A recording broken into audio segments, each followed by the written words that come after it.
Well, we've kind of reached a stage now where we need to start putting up drywall. See, it looks kind of messy. That looks gross, not nice, it's not clean. We're going to expose this chimney, but around it it's gross, so we got to put drywall up and we got to clean it up. We've got 5/8 here. This goes on the ceiling, fire block. Over there, that's the blue stuff. That goes in the bathroom because it blocks mold. And then we just finish putting the insulation up and polying it and getting it ready for drywall. And then we'll drywall the whole thing, call somebody in to mud and tape it, and it'll get done. And you're wondering, why am I talking about my job today? Well, I talk about my job all the time. Interesting enough, Jesus was one of those guys that talked about his job all the time. He used a lot of illustrations in his sermons and his parables that had to do with building. And there's a reason for that, because Jesus understood building, not just from the perspective of the fact that he was God and he understood everything, but Jesus understood building because he spent, well, a good 20 years as a carpenter. The carpenters basically built houses, did a lot of that kind of grunt work that I've got Kyle doing. But he'd use illustrations of building because there's a philosophy of building. Building is, as long as you've got everything underneath that is square and everything underneath that is solid, then whatever you put on top of it should be okay.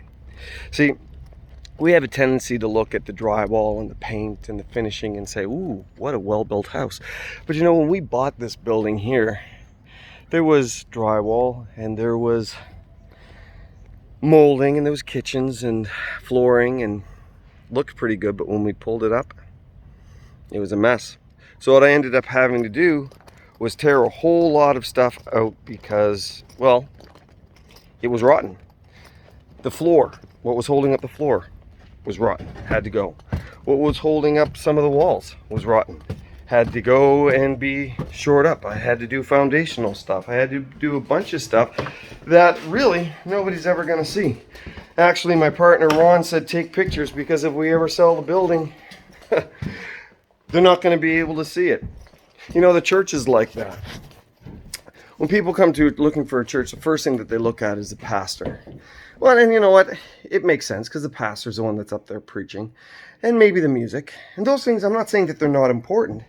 But what I'm getting at is those are the things that are the show. Those are the things that make it look pretty. Those are the things that are shored up and are given their strength by the things that are underneath. What's underneath?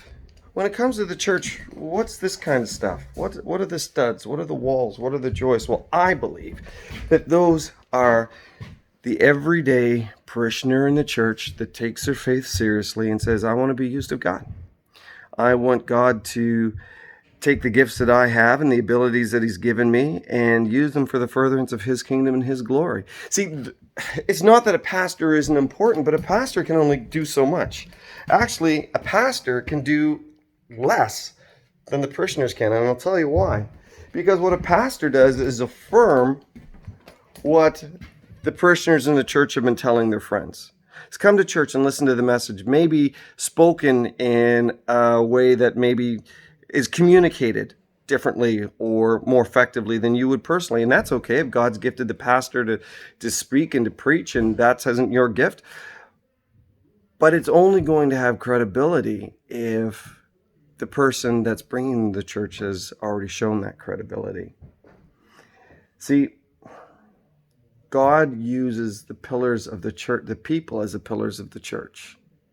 The people that go out every day and witness and encourage their friends and share their faith. See, I don't know the people you know. I don't know your friends. I don't know your community. I don't know your neighbors. I don't know your coworkers. I don't know. But you do.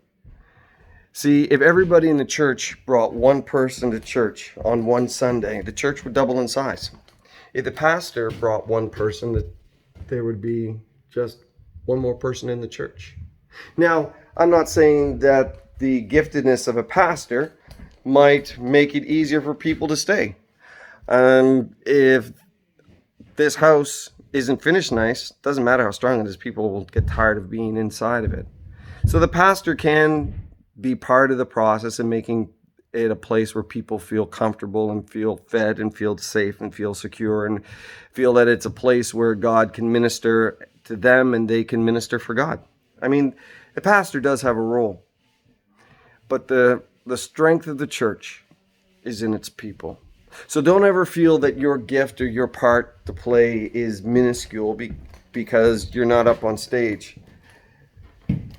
It's pivotal. It's primary. It's necessary that you do the work that God has called you to. So be part of the church, get involved, find out what it is that God would have you do, and go and share your faith with your friends, because you know what? Your pastor probably isn't going to do it. God bless you. Hope that's been an encouragement to you. And if you like, I keep having to say this, if you like these videos, click subscribe down below and leave a comment. Let me know if this has been an encouragement to you. All right. God bless you. Bye for now.